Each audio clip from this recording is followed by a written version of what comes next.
हृदय कृत्वा तथा कामान अभीष्टम द्विज पुंगवाह एकम नाम जपेद्यस्तु तत्कामान वाप्नुयात्। जो हृदय में कामनाएं भी रखते हैं भोगों की, यदि वो मेरी बात पर श्रद्धा कर ले कि एकमात्र नाम जप पर ध्यान दे, सारी कामनाओं की पूर्ति हो जाएगी। पहले नाम जप तुम्हारे दुख को प्रदान करने वाले पापों को भस्म करेगा। यदि आप चाहते हैं कामना की पूर्ति होगी। यदि आप कामना की पूर्ति ना चाहें तो भगवत प्राप्ति करा देगा नाम जप। यद भ्रू नर्तन वार्तिन्यो सिद्ध्योष्टौ नृपात्मज तमाराध्य श्रीकेश मपवर्गोप्य दूरतः। आठों सिद्धियां जिनके नाम में विराजमान हैं, वशीभूत हैं।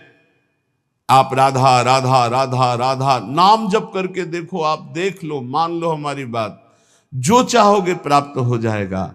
भ्रूभंग मात्र से जिनकी सृष्टि का सृजन पालय और लय होता है, सृजन होता है, पालन होता है और लय होता है, ऐसे भगवान को अधीन करने की सामर्थ्य एकमात्र नाम में है। ऋषिकेश भगवान की आराधना, मोक्ष, प्रेम जो चाहोगे प्राप्त हो जाएगा। नाम जप करो।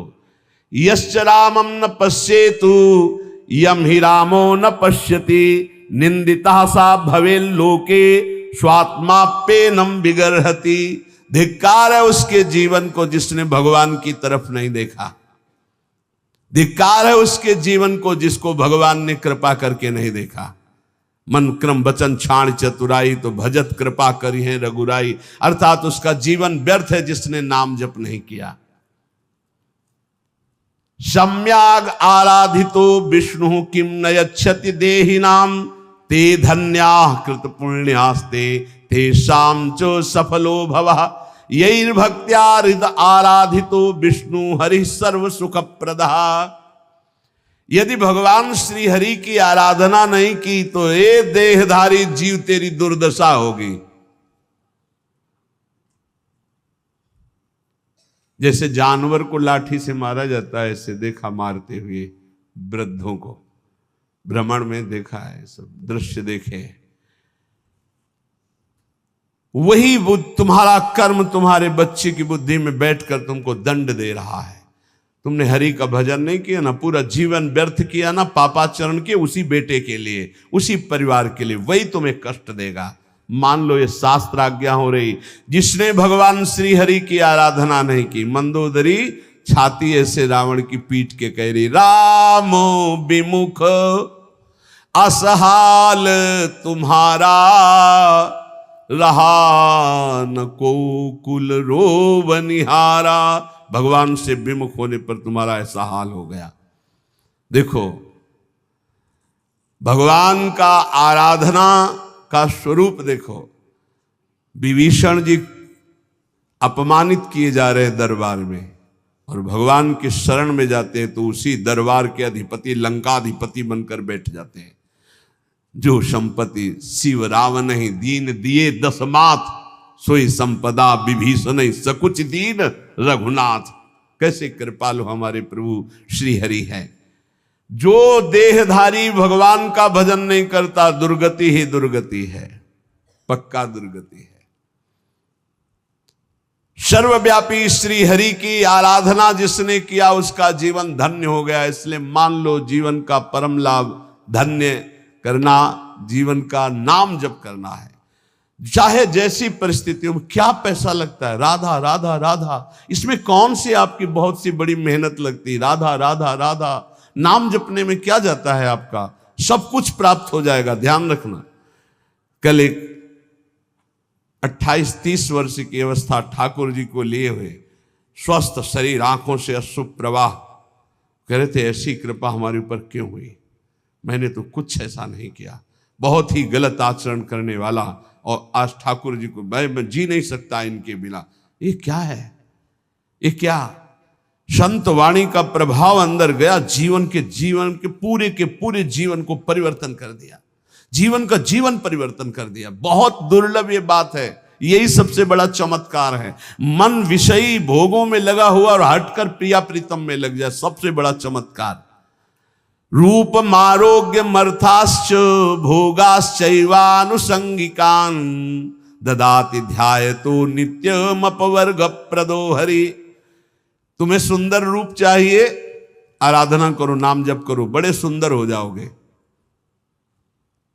देखो सुंदरता किसे कहते हैं? हृदय के आकर्षण को सुंदरता कहते हैं। सबके हृदयों को आकर्षण कर ले उसे सुंदर कहते हैं। जैसे मान लो स्त्री स्वरूप सुंदर है तो पुरुष स्वरूप को आकर्षण कामी पुरुष को कर सकता है, सबके नहीं। या पुरुष स्वरूप बड़ा सुंदर है तो कामिनी के हृदय को आकर्षण कर सकता है।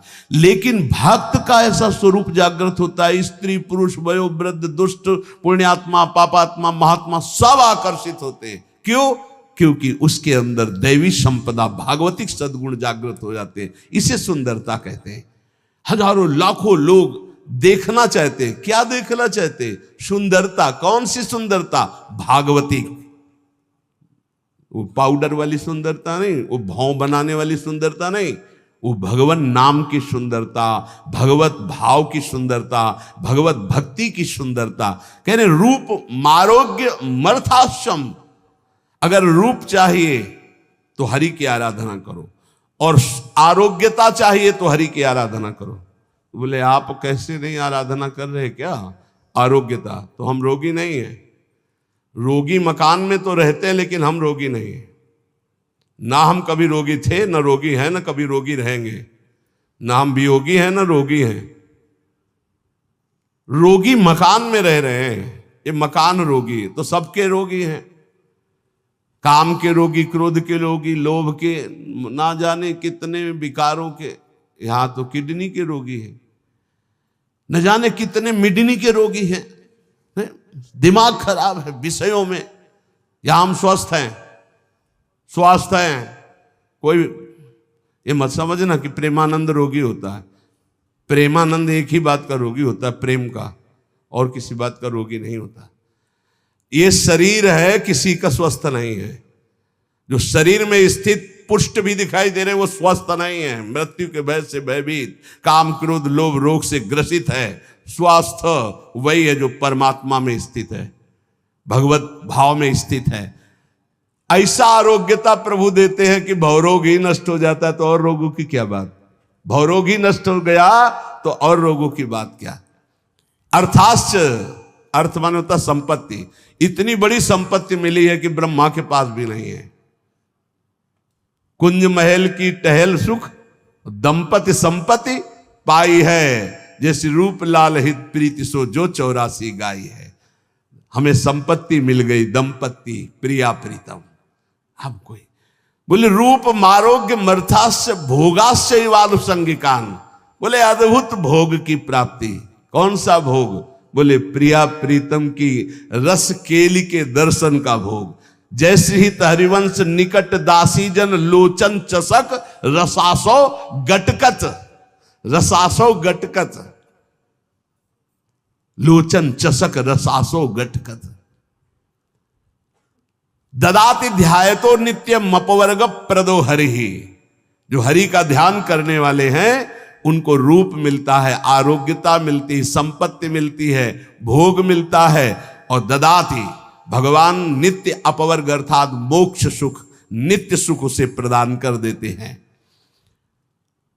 आतिपातक युक्तोपि ध्यायेन निमिषमच्युतम भूयस तपस्वी भवति पंक्ति पावन पावनः। यदि एक क्षण भी ऐसी स्थिति हो जाए कि शरीर का भाव भूल जाए और भगवदाकार वृत्ति एक क्षण भी, तो इतना महान हो जाता है कि जन्म जन्मांतरों के सारे पाप नष्ट हो जाते हैं और वो पंक्ति के पंक्ति को निष्पाप कर सकता है। अगर एक क्षण भी अतिपातक युक्तोपि ध्यायेन निमिष मच्युत, एक निमिष भी, इतने देर के लिए यदि तन्मय हो गया प्रिया प्रीतम में, प्रभु में, एक निमिष भर के लिए शरीर को भूल गया, उसमें इतनी सामर्थ्य। तभी तो एक बार गुरुदेव भगवान ने कहा था, रसिक जन जो 5 मिनट में भजन कर लेते हैं, साधक 24 घंटे उतना भजन नहीं कर सकता 5 मिनट में। वो यही जो यहां लिखा है एक निमिष में, भूयस तपस्वी भवत, उससे बड़ा कोई तपस्वी भूमंडल पे नहीं, जो एक पल के लिए भगवान में डूब गया। डूबना, हम तो कहते डूबते क्या है, तो उठा के फेंक दिया जाता है प्रेम समुद्र में। ऐसी कृपालुता यहां की सखियों की है। जिसके कान में भगवान का नाम नहीं पड़ा, कीर्तन नहीं पड़ा, कथा नहीं पड़ी, तो बोले स्वविड्वराहोष्ट खरई संस्तुतः पुरुषः पशु नयत कर्ण पथोपेतो जातु नाम गदाग्रजः। जिसके कानों में भगवान नाम नहीं पड़ा, भगवत चर्चा नहीं पड़ी, तो बोले वो नर पशु है। नर पशु, मनुष्य रूप में पशु है, वो कुत्ता है, वो विष्ठाभोजी सुअर है, वो ऊंट है, वो गधा है, ऐसा वर्णन करें। स्वविद वराहोष्ट खरई है, स्वविद वराहो खरई गधा, स्वाल कुत्ता, ऊंट। क्यों? क्योंकि भगवान से विमुख है, तो बोझा ढो रहा है संसार का केवल गधे की तरह, कुत्ते की तरह। जैसे कुत्ता इस भोग से उस दरवाजे में खाने, ऐसे भोगों में भटक रहा है केवल। जैसे ऊंट है ना, कांटे की वस्तुएं खाने में बहुत अच्छा लगता है, ऐसे ही गंदे विषयों को भोगने में केवल अच्छा समझता है। जिसके कानों में भगवत चर्चा नहीं गई, जिसने अपनी जबान से भगवान नाम कीर्तन नहीं किया, वो पशु से भी गया गुजरा है। मनुष्य के कान बने हुए भगवत चर्चा सुनने के लिए, जबान मिली हुई है भगवत प्राप्ति के लिए। खूब नाम जप करे, नाम कीर्तन करे। कृपन देई पाई परो बिनु साधे सिद्धि होई, सीतापति सन्मुख समुझ जो की जय शुभ सोई। इसलिए मेरी बात मानो, पाए पर जाओ भगवान के, अर्थात भगवान की शरण में हो जाओ, सारी सिद्धियां अपने आप आ जाती है शरणागत के हृदय में। ये बात मान लो, मान लो, तुम्हारे किए नहीं होगा, प्रभु की शरण में हो जाओ। राम ही डरु करु राम सु ममता प्रीति प्रतीति, तो तुलसी निरुपदि राम को भय हारे हूं जीती। यदि भगवान का तुम्हारे हृदय में डर हो गया कि सर्वत्र भगवान मुझे देख रहे हैं, मैं कहां पाप करूं, कोई जगह ऐसी नहीं जहां मुझे भगवान नहीं देख रहे, तो बोले अगर ये प्रभु का डर आ गया और प्रभु की शरण में हो गए, तो हार भी जाओगे तो जीता देंगे भगवान, हार भी जाओगे तो जीता देंगे। तुलसी निरुपति राम को भय हारे हो जीत, हार भी गए तो जीत जाओगे। इनका स्वभाव है जन अवगुण प्रभु मान न काऊ, दीन बंधुवती मृदुल स्वभाव। ऐसा स्वभाव कि एक बार शरण में हो गए तो तुम्हारा नाश नहीं होने देंगे, चाहे जितना पतित हो जाओ, वो तुम्हारा उद्धार करके ही छोड़ेंगे, वो पतित पावन है। वेद पुराण संत मत एहू, सकल सुकृत कर फल राम सनेहू। समस्त साधना का फल है प्रभु के नाम में प्रेम हो जाए, प्रभु के चरणों में प्रेम हो जाए। इसलिए विनिश्चितम बदामि तेनान्यथा वचांसि में हरिम नरा भजन्ति एति दुस्तरम तरन्ति ते। मैं तुम्हें सब शास्त्रों का निश्चित सिद्धांत बता रहा हूं, मेरी बात झूठ मत मानना। जो हरि का भजन करते हैं उस समस्त दुखों से, भव सागर से पार हो जाते हैं। और हरि का भजन उसी के हृदय में होता है जो हरिजनों से प्रीति करता है, हरि भक्तों से प्रीति करता है। ये परिचय संतों की, रसिकों की वाणी से प्राप्त होता है। धन्य है उनका जीवन जिनको संत समागम मिला। संत वचन के अनुशीलन से होती निर्मल मति है, श्री हरि के चरणों में जिससे बढ़ती अविचल रति है। रीझ उसी से भक्त जनों के बश होते बनवारी, दर्शन दे राधा प्यारी संहरते बाधा भारी। जब प्रेमी रसिकों के वचनों का श्रवण करने का सौभाग्य मिलता है तो प्रिया प्रीतम के मिलने की चाह प्रकट हो जाती है। ऐसे तो संत भगवान संपूर्ण देश में विराजमान हैं। सबई सुलभ सब दिन सब देशा सुलभ हैं, पर इनको पहचानना बहुत कठिन है। संतों की कोई दुकान नहीं होती है और ना कोई, जैसा लिखा है, ना कोई उनके साइन बोर्ड होते हैं जिससे उनकी योग्यता पहचान ली जाए। जो दुर्भागी जन होते हैं, कभी कभी भगवान की कृपा से उनको भी संत संग मिलता है। दुर्भागी खलऊ करें भली पाय सुसंगु, पर मिटे न मलिन स्वभाव भंगु। वो खल दुष्ट स्वभाव वाले लोगों को भी भगवान अवसर देते हैं, संत समागम जाओ, पर वो देखने, सुनने, मनन करने की योग्यता न रखने के कारण वो और कुछ देखते हैं और निंदा करके अपने दुर्भाग्य को और पुष्ट कर लेते हैं। हम यहां वार्ता कर रहे हैं सत्संग से परम लाभ लेने वाले श्रद्धालुओं की। सत्संगति दुर्लभ संसारा, निमिष दंड भरी एक बारा।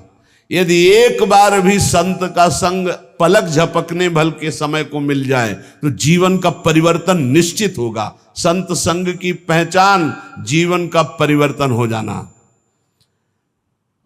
पर प्रायः ऐसे संतों का संग प्रायः नहीं मिलता। बहुतायत होती है संत के भेष में वासनाओं की पूर्ति करने वाले असंतों की। लिखा हम बोल रहे हैं। कभी कभी तो ऐसा कि संत के भेष में घोर पाखंड पाया जाता है, जिससे बड़ा भ्रम, बड़ी वंचना सतमार्ग की हो जाती है। इतना संदेह पैदा हो जाता है कि सौभाग्यवशात यदि कहीं सच्चे संत मिल जाएं तो उन पर भी श्रद्धा नहीं हो पाती। ऐसा झकझोर दिया जाता है। जन्मार्जितानि पापानि नाशमायन्ति यस्य वै सत्संगतिर भवेत् तस्य नान्यथा घटते हिसा।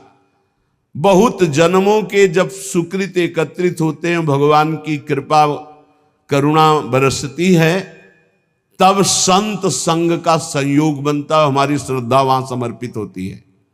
सत्संगो दुर्लभो अगम्यो अमोघस्य। अगर एक बार विशुद्ध संत मिल जाएं, पर मिलते भगवत कृपा से हैं, तो सच्ची कहते हैं उसका सारा काम बन जाएगा। सच्ची बात है, दोबारा फिर लिखा, सच्ची बात है। उस संत की प्राप्ति का मतलब है भगवत प्राप्ति। उस संत के संग का मतलब है भगवत साक्षात्कार। सच्चे संत का मतलब यह है कि तुम्हारा संसार का चक्र नष्ट हो जाएगा। निगमागम पुराण मत एहा, कहीं सिद्ध मुनि नहीं संदेहा। संत विशुद्ध मिलहि परि तेहि, चितवहि राम कृपा करी जेहि। निगम आगम पुराण समस्त शास्त्र सिद्ध मुनियों सबका एक मत है कि विशुद्ध संत उसे ही मिलते हैं जिस पर भगवान की कृपा कोर हो गई है। यद्यपि सब पर भगवान की कृपा है, सब पर मोरी बराबर दया, पर जो माया के खिलौनों में मगन हैं उन्हें गोद में बैठाने के लिए भगवान विकल नहीं होते। पर जो उन खिलौनों से थोड़ा भी ऊब करके भगवान को पुकारा तो कृपा की वर्षा कर दी और महापुरुषों का संग दे दिया। यदि ऐसे संतों का संग मिल जाए तो उनकी वाणी, संतों का आशीर्वाद क्या होता है? उनकी वाणी, उनकी वाणी से तुम्हारे हृदय में संपूर्ण पापों का नाश करके संगम प्रकाशित हो जाएगा। कर्म योग, ज्ञान योग, भक्ति योग, इसका संगम प्रकाशित हो जाएगा। कह रहे जहां कर्म की कालिंदी में मिलती भक्ति की गंगा, सरस्वती हुए जहां ज्ञान की गूढ़ अगम्य अभंगा। त्रिविध साधनों की बहती है सुंदर जहां त्रिवेणी, धन्य संत वाणी प्रयाग सी निश्रेयस निश्रेणी। कर्मयोग, भक्ति योग, ज्ञान योग, मानो कर्मयोग यमुना जी और परम ज्ञान योग सरस्वती जो गुप्त रूप में है, और प्रकाशित प्रगट भक्ति योग मानो गंगा जी, मानो गंगा यमुना सरस्वती का संगम। कर्मयोग, भक्ति योग और ज्ञान योग तीनों संत वाणी के द्वारा हृदय में प्रकाशित हो जाते हैं। भगवान व्यासदेव जी, वाल्मीकि जी, नारद जी, वशिष्ठ जी, सुखदेव जी, ये सब तो महान महान अवतारी पुरुष हैं। इन सबकी वाणी में जो शास्त्रों में वर्णन किया गया है, जो संतों ने वर्णन किया है, उसका जो अनुभव करके संत जन बोलते हैं, तो त्रिभुवन में कोई ऐसा नहीं है, अगर वो एक बार वाणी कान में पहुंच गई तो उसका परिवर्तन निश्चित है। उसके जीवन में भगवत प्रकाश निश्चित हो जाएगा संत वाणी से। निमिषार्ध, पलक झपकने के आधे समय के लिए भी यदि संत का संग हो जाए तो एक दिन ऐसा आएगा कि उसका मन हठात भगवान के चरणों में लग जाएगा। समय जरूर लगेगा। इसलिए प्रभु से प्रार्थना करो कि मुझे भगवत प्रेमी महात्माओं का संग मिले। प्राय बड़े बड़े संतों ने भी यही मांगा है। अविरल भगति विरति सत्संगा चरण सरोरुह प्रीति अभंगा। आपके चरणों में अविरल भक्ति हो, संसार से वैराग्य हो तो कैसे हो? बोले सत्संगा, साधु संग से ही ये प्राप्त हो सकता है। बार बार बर मांगो हर्ष देव श्री रंग, पद सरोज अनपायनी भक्ति। अनपायनी भक्ति तो कहां से मिलेगी? बोले सदा सत्संग, वो संतों के संग से ही प्राप्त होती है। अनुभूति युक्त वचन संतों से ही प्रकट होते हैं। पढ़ लिख कर प्रवचन और अनुभूति युक्त वचन में अंतर होता है। पढ़ लिख कर जो वचन होते हैं वो खोखले होते हैं, उनमें दम नहीं होती कि सामने परिवर्तन कर सके, क्योंकि स्वयं का परिवर्तन नहीं हो पाया।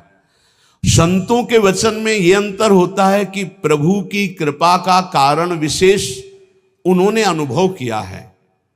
अनुभव करके जो ही बोलते हैं तो वो शब्द कान में जाकर हृदय के अंधकार का नाश कर देते हैं। कोई ऐसी वस्तु नहीं जो संत कृपा से प्राप्त ना हो जाए, चाहे लौकिक हो चाहे पारलौकिक। या वै साधन संपत्ति पुरुषार्थ चतुष्टये, ताम बिना सर्वमाप्नोति यदि नारायणाश्रयः। भगवान श्री हरि के जो आश्रित जन हैं, उनका यदि संग हो जाए तो यद्यपि कहा गया है कि चतुष्टय साधन होने के बिना ज्ञान नहीं हो सकता, पर ऐसे संत जो भगवत आश्रित हैं, उनके संग के प्रभाव से बिना अन्य साधनों के शुद्ध ज्ञान हो जाएगा और चारों पुरुषार्थ धर्म अर्थ काम मोक्ष चारों पुरुषार्थ प्राप्त हो जाएंगे। अकाम हो या सकाम, निष्काम हो या कामना युक्त, एकमात्र भगवान श्री हरि के चरणों की आराधना कृतकृत्य कर देती है, और ये बिना संतों के संग के नहीं मिलती। अकामः सर्व कामो वा मोक्ष काम उदार धीहि, तीव्रेण भक्ति योगेन यजेत पुरुषम परम। जो कुछ चाहते हो, जो कुछ पाना चाहते हो लोक परलोक में, सब कुछ तुम्हें मिल जाएगा। नहीं चाहोगे तो मोक्ष भी मिल जाएगा, प्रेम मिल जाएगा, पर तुम उदार बुद्धि होकर भगवान श्री हरि की तीव्र भक्ति करो, परम पुरुष श्री हरि की आराधना करो, और ये होगी संत संग से। जब तक संत संग नहीं तो भगवान की प्रेम लक्षणा भक्ति या तीव्र भक्ति या विशुद्ध भक्ति हृदय में जागृत नहीं हो सकती। श्री देवर्षि नारद जी कहते हैं, मनीषितम ही प्राप्नोति चिंतयन मधुसूदनम एकांत भक्ति सततम नारायण परायणा। भगवान जब कृपा करते हैं तो अपनी एकांत भक्ति प्रदान करने के लिए अपने एकांतिक प्रेमियों का संग देते हैं। नाथ कृपा ही को पंथ चितवत दीन हो दिन रात, होई धो के काल दीन दयाल जान न जात। रात दिन केवल प्रभु की कृपा की बाट जो होने वाले को भगवत महाप्रेमी इनका संग मिलता है, जो रात दिन भगवान की कृपा की बाट। प्रभु मैं तो अज्ञानी नीच अधम हूं, मुझे पता नहीं आपकी कैसे प्राप्ति होगी, अब आप ही कृपा करो। तो भगवान ऐसे संतों से जोड़ देते हैं। जब भारी व्याकुलता होती है, मुमुक्षुता होती है या भगवत प्राप्ति की चाह होती है, मनीषितम ही प्राप्नोति चिंतन मधुसूदनम एकांत भक्ति सततम नारायण परायणा। देवर्षि नारद जी कहते हैं कि मनीषियों की कृपा से, संतों की कृपा से एकांतिक भक्ति का परिचय मिलता है, जो प्रभु का एकांतिक चिंतन होता है। यद दुर्लभम यद प्राप्यम मानुषो यन्न गोचरम तदप्य प्रार्थितो ध्यातो ददाति मधुसूदना। जो दुर्लभ है, अप्राप्य है, वो संतों से प्राप्त किया जाता है। संतों के पास जाकर भोगों की याचना करना, रोग निवृत्ति की बात करना, कामनाओं की पूर्ति होना या वोट आदि के लिए बात करना, ये बहुत व्यर्थ की बातें हैं। ये आपका व्यवहारिक विषय, आप इसको देखिए। आप संतों के पास जाइए परम पद प्राप्ति के लिए, भगवत प्राप्ति के लिए, ईश्वर निरंतर चिंतन करते हुए कैसे हमको स्वीकार करे, इस बात के लिए जाइए। जो दुर्लभ है, यद दुर्लभम यद प्राप्यम मनुष्यो यन्न गोचरम, जहां मन की कल्पना भी नहीं पहुंच सकती है, भावना भी नहीं पहुंच सकती है, ऐसे भगवान के ध्यान, ऐसे भगवान के स्मरण का अधिकार भगवत प्रेमी महात्माओं के संग से प्राप्त होता है। भगवान ने भी श्री अर्जुन जी को जब बताया कि द्रव्य यज्ञ, स्वाध्याय यज्ञ, ब्रह्म यज्ञ, भगवद अर्पण यज्ञ, ये सब यज्ञ हैं, इन श्रेयान द्रव्य मयाद्यज्ञास ज्ञान यज्ञ परंतप सर्वम कर्माखिलम पार्थ ज्ञाने परिसमाप्तये। अर्जुन, जितनी भी मैंने यज्ञ वर्णन की, द्रव्यमय यज्ञों से ज्ञान यज्ञ श्रेष्ठ है, क्योंकि ज्ञान यज्ञ में सब कर्म भस्म हो जाते हैं और जीव जीवन मुक्त हो जाता है। ज्ञान यज्ञ में एक होता है कृपा से ज्ञान की प्राप्ति होना, एक होता है साधन से ज्ञान की प्राप्ति होना। जब साधन से ज्ञान की प्राप्ति को होता है तो साधन चतुष्टय अगर नहीं है तो वो अज्ञानी है, चाहे जितना ज्ञान वर्णन कर रहा हो। पहला साधन चतुष्टय है विवेक, दूसरा है वैराग्य, और तीसरे में 6 साधन है, इसे षट संपत्ति कहते हैं। सम दम श्रद्धा उपरति तितिक्षा और समाधान, और चौथा है मुमुक्षुता। ये 4 बातें होने पर ही वो ज्ञान मार्ग का अधिकारी हो सकता है। विवेक, विवेक कहते हैं जिसके अंदर सत असत का ज्ञान हो। सत्य क्या है और असत क्या है। तो वेद कहता है ब्रह्म सत्यम जगन मिथ्या, पूरा संसार झूठा है। सत्य है इसमें तो केवल ब्रह्म है, अन्यथा नहीं। जैसे भगवान शंकर कह रहे, उमा कहूं मैं अनुभव अपना, सत हरिभजन और जगत सब सपना। सपने की तरह मिथ्या, जैसे स्वप्न में कुछ भी सत्य नहीं होता, ये जगने पर पता चलता है, ऐसे ही संसार में भगवान के सिवा कुछ सत्य नहीं है। ये तब पता चलेगा जब तुम्हारे अंदर ज्ञान प्राप्त हो जाएगा, ज्ञान जागृत होगा। पहला है विवेक, सत असत का ज्ञान हो जाना, इसे विवेक कहते हैं। दूसरा है वैराग्य। वैराग्य का तात्पर्य है लोक परलोक के समस्त भोगों से भोगने की इच्छा का त्याग, भोग में सुख बुद्धि का त्याग, समीप भोग होने पर भोगने की न इच्छा होना, इसे वैराग्य कहते हैं। अब षट संपत्ति का वर्णन, बोले षट संपत्ति में सम, मन को इंद्रियों के विषयों से हटाकर अपने लक्ष्य में लगाना उसे सम कहते हैं, और इंद्रियों को विषयों से हटा करके लक्ष्य पर स्थित कर देना उसे दम कहते हैं। इंद्रिय और मन पर विजय प्राप्त करने को समदम कहते हैं, सम और दम। फिर श्रद्धा, शास्त्र और गुरु के वचनों में बिल्कुल ज्यों का त्यों विश्वास हो जाना, उसे श्रद्धा कहते हैं। फिर उपरति, उपरति कहते हैं जैसे